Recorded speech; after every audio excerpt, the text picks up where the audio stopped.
Cambiamos de tema. El 61,9% de la población extranjera que vive en Chile se concentra en la región metropolitana, según antecedentes de el INE, de cifras de agosto de 2021. ¿Dónde residen esos inmigrantes? La Oficina de Estudios Urbanos ATISBA hizo el mapa de la inmigración en Santiago con información del censo del 2017.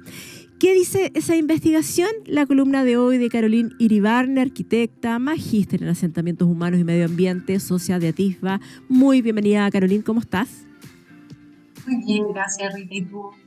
Muy bien, no te veo todavía en el streaming, ahí te estoy viendo en el streaming. Caroline, el INE desglosa que la mayor parte de los inmigrantes provienen de Venezuela, 30,7%, luego vienen de Perú, 16,3%, Haití, 12,5%, Colombia, 11,4%, Bolivia, 8,5%, Argentina bastante más abajo con 6,2%. ¿Dónde o en qué comunas se ubican preferentemente estas comunidades de acuerdo con el estudio de ATISBA, Mapa de la Inmigración en Santiago? Bueno, Rita, en general se ubican en comunas centrales como Santiago, Quinta Normal, Estación Central o Independencia, ya que esas son las comunas que marcan donde se localizan las fuentes de empleo, básicamente. Esto es muy similar a lo que pasó en los años 20, ¿no es cierto?, cuando vimos la migración campo-ciudad o la crisis del salitre, ¿no es cierto?, donde mucha población migró hacia los nuevos lugares de fuente de empleo. Solo que ahora, además de conventillos que se desarrollaban en esa época, teníamos torres enormes que se arriendan por pieza o camas. Entonces, también observamos un crecimiento de migrantes vulnerables, como la población de Haití, ¿no es cierto?, que además tiene una barrera con el idioma, en las comunas de Quilicura y San Bernardo, en barrios de vivienda social que ya son altamente segregados, como las poblaciones Parinacota, Valle La Luna o Los Morros en San Bernardo. Y esto es sumamente grave, ya que la segregación, ¿cierto?, por ingreso, le agregan la segregación del idioma y la cultura, y esto puede terminar muy mal, y si es que, ¿no es cierto?, nuestros niños, por protegerse, ¿no es cierto?, de ataques de xenófobos, se agrupan en pandillas o radicalizan. Caroline, ¿el trabajo es el principal factor para que estas comunidades elijan una comuna u otra? ¿O hay otros factores también? Por ejemplo, el factor de que ya tienen quizás, hay alguna comunidad de su nacionalidad y eso significa poder extender redes, u otros factores también. A ver, mira, el primer factor es la proximidad al empleo, ¿no? O sea, idealmente un trayecto que sea caminata porque les permite ahorrar un porcentaje alto de su ingreso. ¿Ah? Entonces, hasta un 20% y quizás más. Por lo mismo, en estas comunas la oferta, en las que la acabo de mencionar, se adaptan a la migración, incluyendo la migración informal, porque estos datos del INE son formales, ¿no es cierto?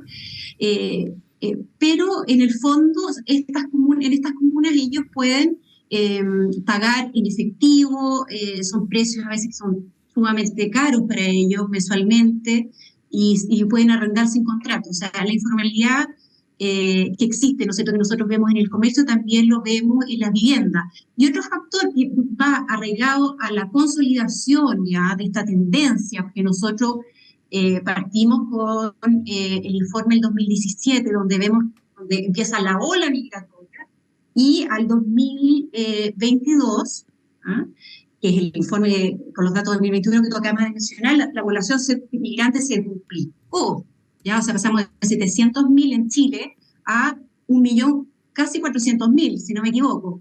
Y sí, 400.000.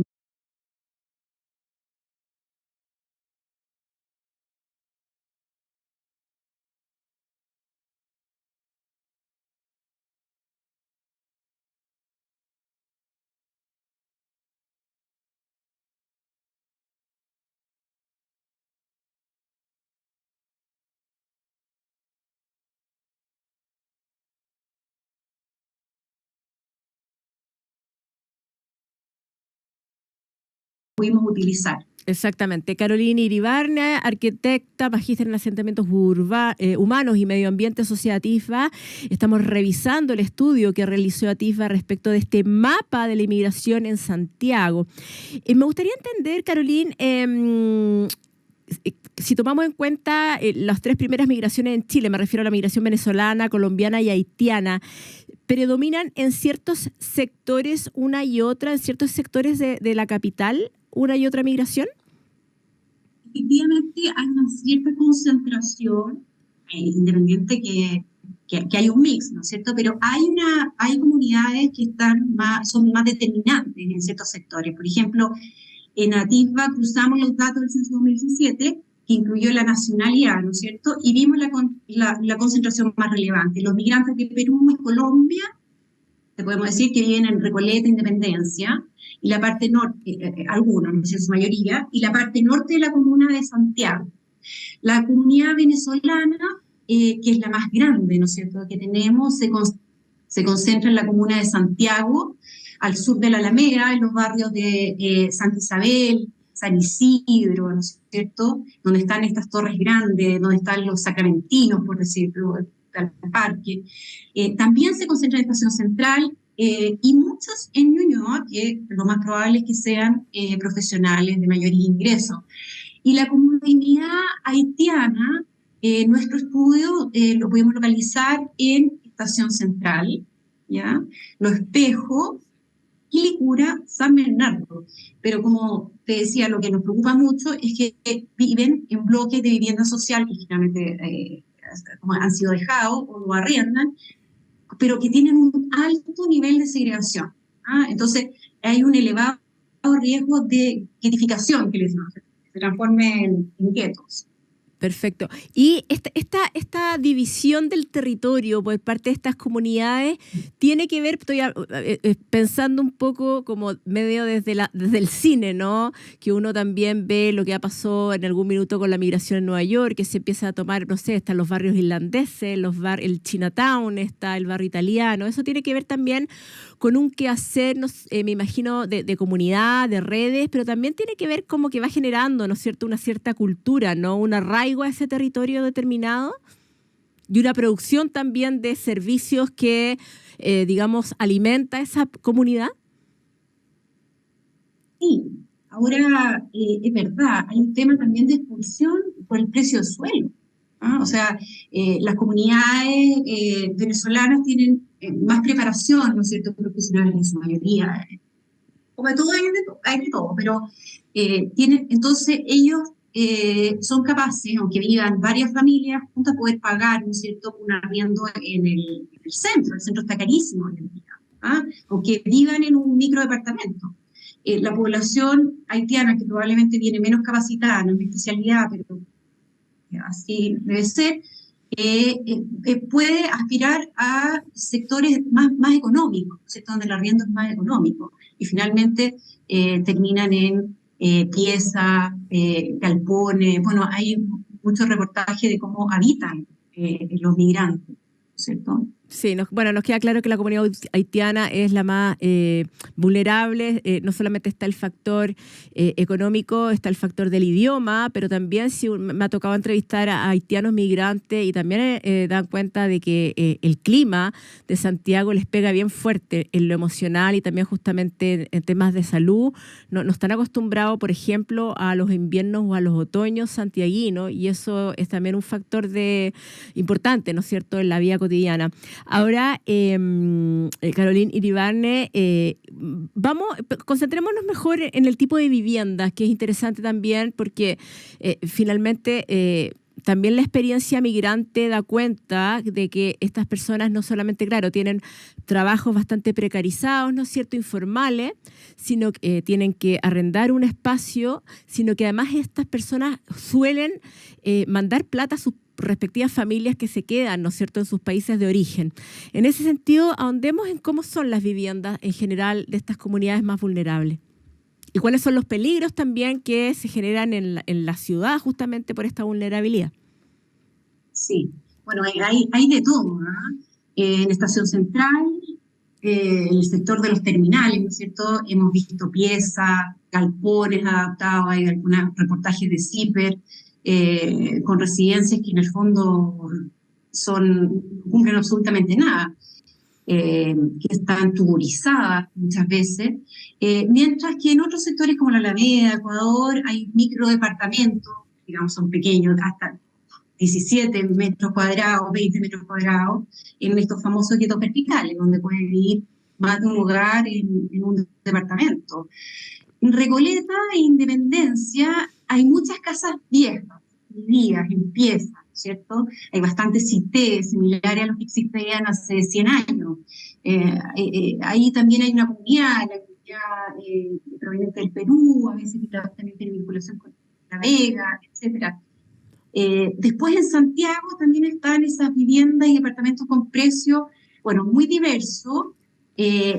Por ejemplo, sectores más económicos, Matucana, Balmaceda, o los más caros en Santa Isabel. Pero Quilicura y San Bernardo son básicamente de arriendo de bloques, de vivienda social, antiguo, y que también hemos visto talleres o bodegas adaptados con lintera, donde cobran hasta por noche, o la semana. Entonces, la verdad que hay de todo y el Estado tiene que ver cómo afrontarlo.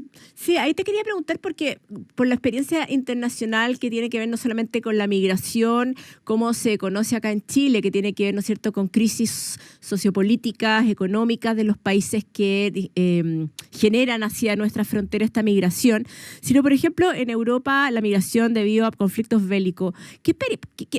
Tengo muy presente, por ejemplo, la migración que se ha producido en los últimos años en Alemania, donde el Estado ha tenido un accionar muy rápido, incluso adaptando grandes infraestructuras, pienso por ejemplo en aeropuertos desocupados para recibir inmigrantes desplazados por conflictos bélicos. Pienso, por ejemplo, en las fronteras polacas ahora con el conflicto, ¿no es cierto?, la invasión rusa a Ucrania. Es decir, el Estado se mueve el Estado acá para justamente poder absorber a esta población migrante que presiona también el funcionamiento de la ciudad y que por supuesto también genera una vulnerabilidad en sus propias vidas, ¿no es cierto?, de la cual el Estado chileno se tiene que hacer cargo una vez que les abre la puerta. Sí, bueno, el Estado, a ver, mira, te lo voy a plantear de otra forma. ¿Cómo yo lo viví en Europa, en el caso que lo tengo fresco, y cómo es acá? Yo creo que en el proceso, en la migración europea, en los países está claro las cuotas que los países pueden recibir de migrantes, por los distintos tipos de visas, que tienen mucho de refugiados, etcétera, pero todos entran en un proceso regular. ¿Por qué? Porque el objetivo del país es poder otorgarles ¿cómo decirlo?, una experiencia, su vida sea de calidad, ¿ya? Entonces, el tema sí, efectivamente, en algunas fronteras uno puede encontrar algunos refugios, ¿no es cierto?, de migrantes, pero básicamente el grueso entra al sistema formal, ¿ya? Y de esos migrantes formales que buscan su residencia, igual que todos los que ingresan a formar acá, entran en un proceso de visado, de chequeo, que tiene varias etapas muy claras, pero una de las etapas que nosotros no tenemos es la etapa que tiene que ver con el conocer a la cultura que tú llegas, ¿ya? Que eso es importante en un tema que últimamente lo hemos tenido ya, bueno, hace varios años, el tema de la convivencia, ¿ya? Porque nosotros tenemos valores universales, pero también hay ciertos aspectos locales en que y el Estado ya, perdona que no termine, valores locales que la gente que llega y quiere residir en Chile a veces desconoce. Entonces, el Estado tiene que prepararse mejor. Eso es un punto que tiene que ver con la calidad, ¿ya? Y que el Estado le pueda prestar servicio. Por lo tanto, él se formaliza rápidamente porque sabe que el Estado le va a otorgar servicio.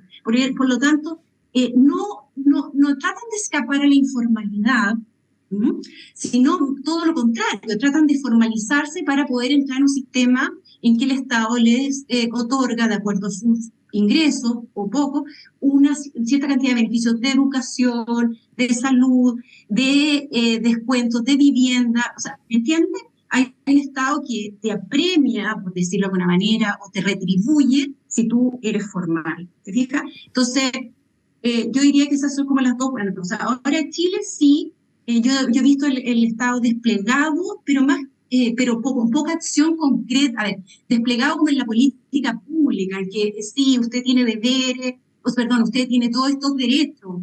Usted tiene derecho a ingresar, pero vimos el otro día un titular que no había matrícula para poder acoger a esos niños. Entonces tenemos un Estado que tiene las puertas abiertas, porque yo creo que realmente el espíritu chileno es de acogida al inmigrante, pero tenemos un Estado muy lento que no ha podido proveer los servicios, y tampoco ha podido conducir el tema como de formalizarlo. Entonces, tenemos finalmente a la población migrante y a la población residente en un conflicto. Y en realidad falta este tercero, que es el Estado, que tiene que proveer, ¿no es cierto?, los servicios en el territorio. Sí. Bueno, y ahí como para ir cerrando, hay un conflicto grande también porque hay muchos inmigrantes que están en situación de calle. Es cosa de ver el aumento de personas en situación de calle que uno identifica que son migrantes en los bandejones, por ejemplo, los bandejones centrales de la Alameda, por dar un ejemplo de un espacio muy emblemático en que uno no puede dejar de mirar. O sea, no es que estén en la marginalidad del territorio, sino que están en el centro-centro, en el eje-eje, frente a la Moneda, incluso personas migrantes ahí. Muy cortito, nos queda un minuto. Es interesante porque el estudio Atisba identifica que el Barrio Alto es el segundo sector con más migrantes, ¿no es cierto? ¿Cuál es el perfil de ese migrante? ¿Qué comunas lideran? Tenemos un minuto, Carolina. Son migrantes provenientes de Europa, Estados Unidos,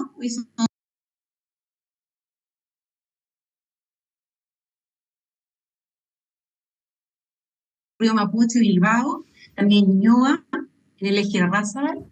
Y si bien arriendan, también vemos migración de alto ingreso en casas en Huechuraba, El Carmen y La Dehesa, y como también en Los Trapenses y Huinganal. Ahí está interesante, tenemos el 360 entonces de los migrantes y cómo se posicionan en nuestra ciudad, en Santiago, con este estudio, el mapa de la inmigración en Santiago de Atisba. Gracias, Carolina Iribarne, y nos vemos un próximo viernes. Yo ya me estaba haciendo... yo misma autoflagelando de que estábamos a mitad de semana, estamos a viernes. Ya, nos vemos. Un abrazo. Buen fin de semana. Un abrazo y escuchamos música. Esto es The Weeknd, esto es Blinding Lights.